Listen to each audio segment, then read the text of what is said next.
the proposition that democracies don't fight each other is only one of a number of propositions that may not hold as absolutely true as that one, but in general tend to hold true. That civil wars are less likely to happen in mature, advanced democracies. Ethnic conflicts are less likely in fully democratic countries. You may still have ethnic politics as people use their ethnic group as a lobbying group, but they don't fight about it. They use democratic channels to try to get what they want. And we know that human rights improves in mature, stable democracies. So it's not surprising that people have often thought that in democracy, all these good things go together. And President Bill Clinton back in the 90s used to say that because no democracies have ever fought wars with each other, then to spread peace throughout the world, we should make more countries more democratic. And so he prioritized democracy promotion, democracy assistance as one of his important planks in his foreign policy platform. In the long run, these arguments, I think, hold true. But the problem is that in the short run, there can be a rocky road on the transitional path from authoritarian type of government to democracy in that transitional moment of democratization. And that this is particularly true in the early stages of transition to democracy, when the country is likely to have fairly weak democratic institutions. They're fledgling and not well established.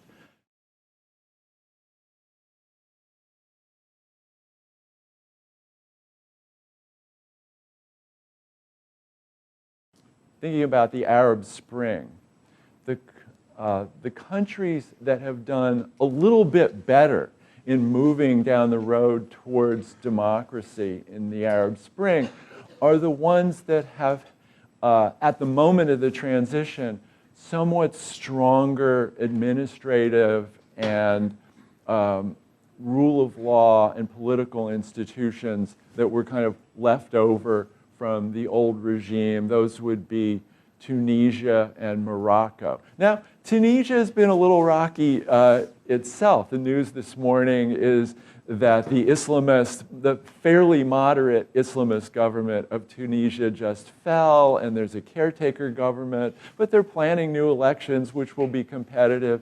So compared to some of the other countries of the Middle East, like Syria embroiled in a terrible civil war based on struggle between the identity groups, or Egypt, whose elections turned divisive and polarizing between the Muslim Brotherhood and the military junta. Compared to those countries, Tunisia and Morocco have been doing a little bit better, likewise Jordan.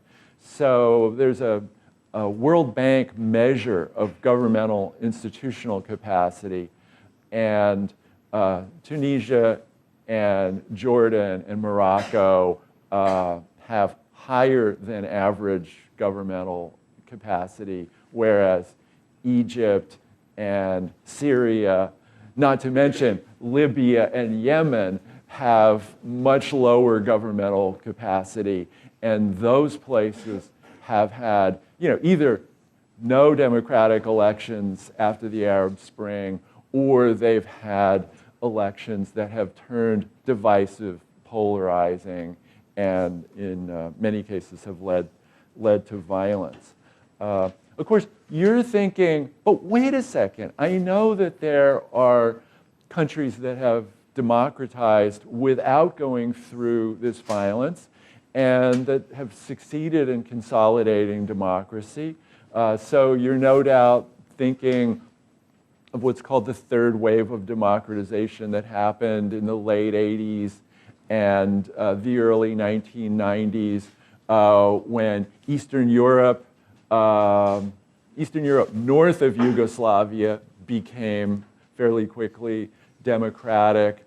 South America went from being mostly military dictatorships to being mostly democracies. South Korea, Taiwan democratized.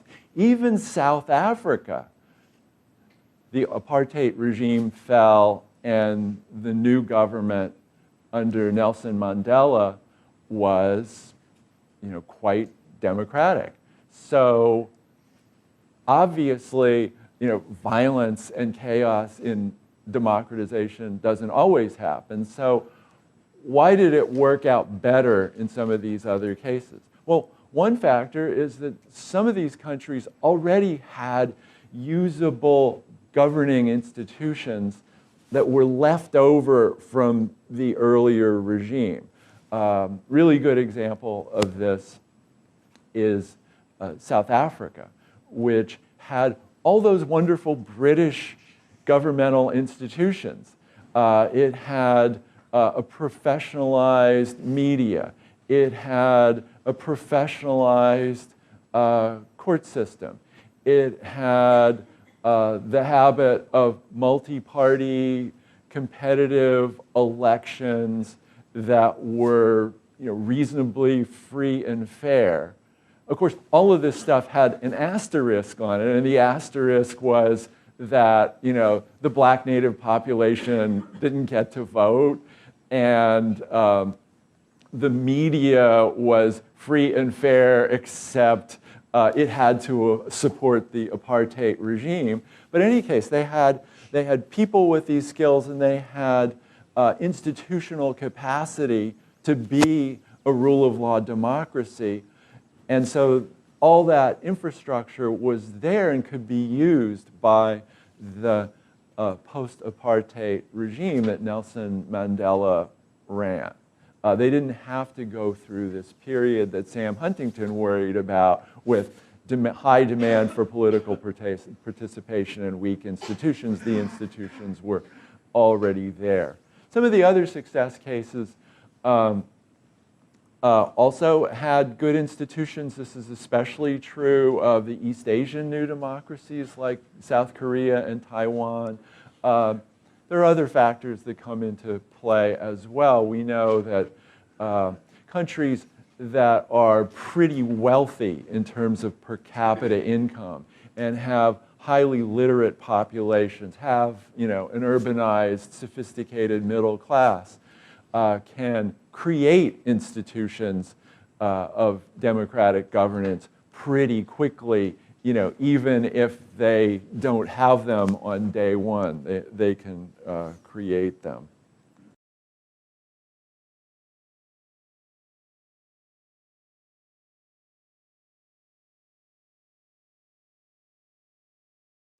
So because of this, starting with the French Revolution and going down to recent times, including the wars that are associated with the end of communism in Yugoslavia, where the guns started firing just a few months after the first nationwide elections in Yugoslavia, or wars in Central Africa, which broke out in some cases shortly after elections were forced on, for example, the country of Burundi that had been an ethnic minority military dictatorship for years.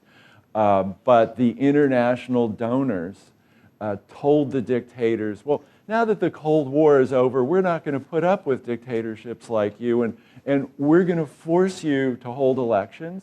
They held elections. The ethnic majority that had been out of power, not surprisingly, won the election. And also not surprisingly, the ethnic minority military didn't want the new regime to take power.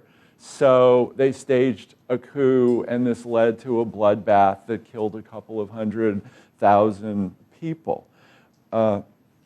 More recently, over the last 10 years or so, there have been a lot of Middle Eastern, especially Arab countries, that have had elections that were more free and more fair, more openly contested than anything that they had seen previously when the Arab states were almost entirely dictatorships.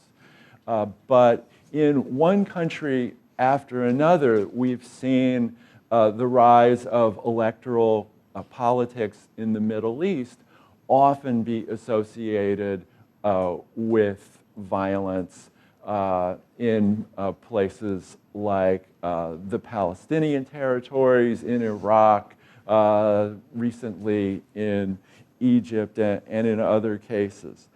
Burma, a country that has started down the path of democratization after having been authoritarian for decades, is now the site of an ethnic war pitting the Burmese majority against the religious and ethnic Rohingya minority. So there seems to be a pattern of countries in the early stages of democratic transition, especially when they embark on democratization with weak institutions, to experience a higher incidence of international wars, civil wars, ethnic violence, and sectarian religious violence. So why might this be true?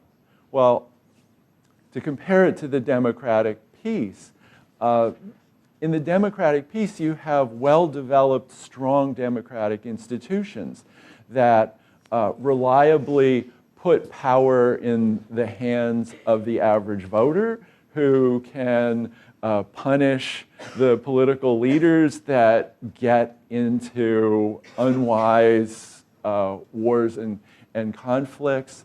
There are legislative processes that can establish bargaining and legal processes to settle disputes. And the problem is that in the early stages of transition to democracy, it's more likely that countries have weak institutions that don't provide the information and the support for cooperation and compromise that you have in more established democracies. So compromise is difficult in the period of early democratization because on the one hand, you have the unleashing of popular attitudes that have been suppressed in the authoritarian regime.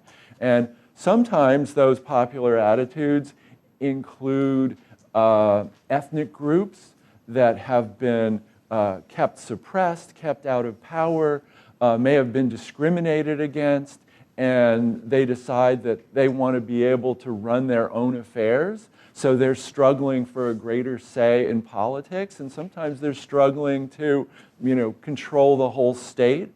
Sometimes there are other ethnic groups in the same country that are struggling in the same way. So you have what the great political scientist Samuel Huntington called a rising demand for mass political participation in the early phases of democratization. Yet at the same time, you have a weakness of the political institutions that can channel that demand for political participation in constructive directions towards compromise.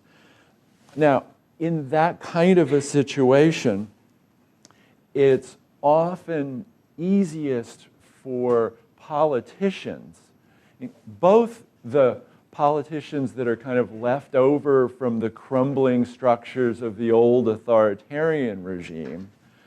Think of Slobodan Milosevic, who had been one of the communist political leaders in Yugoslavia in the 1980s, who sees that the authoritarian regime is collapsing, sees that he's got to be moving towards democratic elections, as the wave of the future, as communism disintegrates.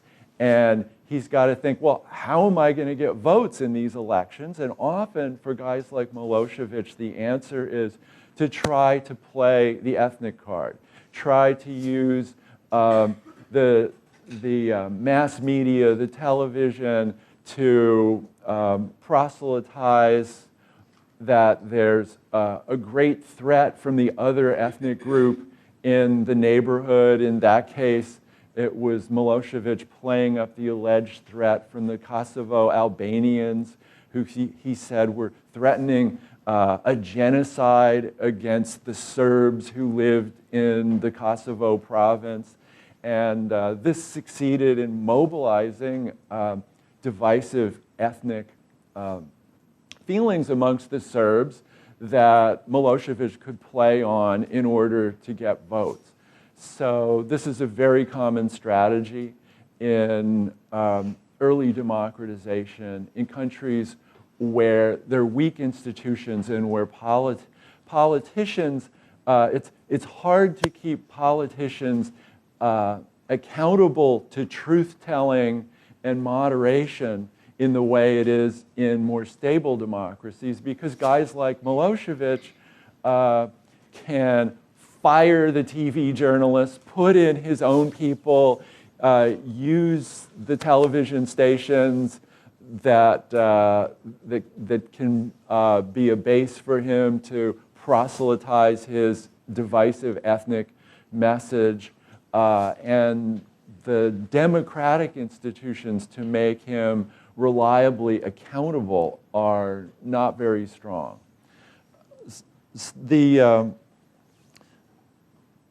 The other thing that's important here is that in this kind of situation, it's often the social networks that are left over from the traditional society, often ones that are based on family or tribe or ethnicity or your religious group, that are the social network ties that are easiest to mobilize and activate in a newly democratizing country. To mobilize voters and people participating in politics on dimensions of political interest that cut across those identity factors is much harder when you have weak political institutions. So the United States, when it toppled the government of Saddam Hussein in Iraq and set up elections, was hoping that the winners of the first elections would be the political party that favored multi-ethnic and multi-sectarian good governance policy platforms. In fact, to give the guy heading that party a head start, we named him the transitional prime minister of the country before those first elections. But it turned out that that guy only got 11% of the vote, and 89% of the vote went for candidates that were narrowly for their own ethnic group or narrowly for their own religious sectarian group, because those are the groups in society that were already organized because they already had mosques and they already had tribal and ethnic and clan structures of authority that could get out the vote. So for all these reasons, there's a great risk of either demagogic politics or narrow identity group politics in the early phase of a democratic transition, especially when institutions are weak.